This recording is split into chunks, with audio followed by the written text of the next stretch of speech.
And I would like now to give you the floor while expressing our solidarity with you, because not only there was a pandemic, there was also a terrible earthquake that has damaged a lot of cultural heritage in Zagreb, in the capital city. So there is enormous need for solidarity for endangered heritage in Europe today. So Nina, the floor is yours. Thank you very much, Snežka, and let me thank all your colleagues who joined you in the network in preparing this webinar, but also the statement that is going to remind all of us on the potentials and the importance of cultural heritage in all our reflections on what we have to do, what can do, and what we have to do once we start walking out from this pandemic. And thank you also for once again expressing your words of solidarity.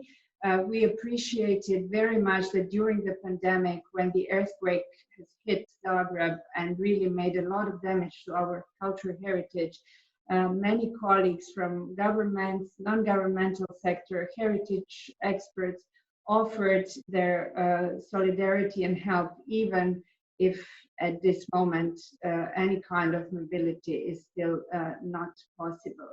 I would like to say that in the past 2 months, even though if we are confined within our national borders, I have a feeling that we have been working and we have been exchanging at the European level. And this is important, and this is important to remind all of us, especially today at the Europe Day, that we need, when there is a crisis, even if we are dealing with it, with many of the aspects of this crisis within our national borders, we should never underestimate the potentials and the strength that we have when we work together.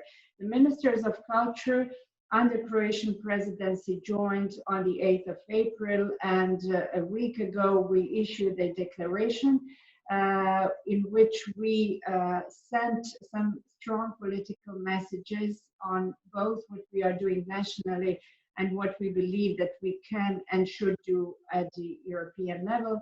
And I would like to say that this discussion will continue on the 19th of May, and I will be glad to transmit not only this message about this webinar and the initiative of the cultural heritage sector, but many other initiatives of many international European platforms and non-governmental organizations and professional organizations that contributed with their reflection on, in particular, and not only the need to deal with the crisis now, but with their reflection what we can and what we should do in the future.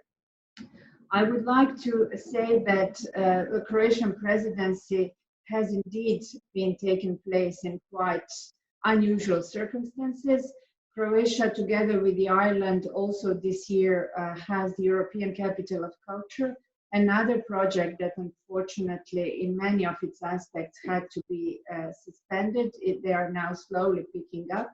But I think we are joining together today to send messages of optimism, of hope, and our joint reflection on the future. So just like in Germany, last week we reopened museums in Croatia, also without tourists, but we opened them for our citizens. We also opened libraries and bookstores, and I have to say, the first day we were all touched to see the queues in front of our libraries, people who were waiting to get new books, to get in their spaces, in the spaces of culture in which they feel enriched as human beings, in which they feel that this is part of their lives just as any other part of their lives. I think that the declaration that you have prepared is indeed tackling very important topics and is pointing to all of us what we need to do in the future, even though the future is uncertain and we have to be realistic about that.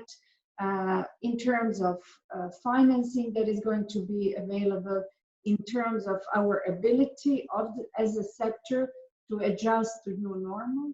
But if there is a strength and innovation in our societies, it exists in the field of arts, culture, and heritage. And I think we have to pool our forces and reflections and ideas together. And I'm glad that today we have the Commissioner Gabriel with us, she has been very vocal throughout this period, sending messages of mobilization for different European institutions and different networks. I would like to say that and conclude with a few really very interesting coincidences. During the Croatian presidency in the month of February, just before the lockdown, we had a conference as one of the most important topics of our presidency was managing the risks in cultural heritage.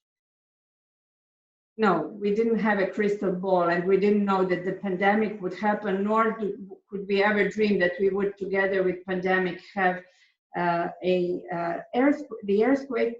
But the conference took place in Dubrovnik, in one of the first quarantine systems in Europe, just 2 or 3 weeks before we started closing down.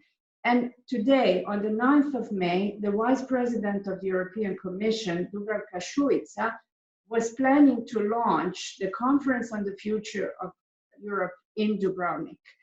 This is all going to be postponed, but our reflections on the future of Europe should not and cannot be postponed. So thank you very much for organizing this webinar and for mobilizing the community across Europe to reflect jointly on our joint future. Thank you.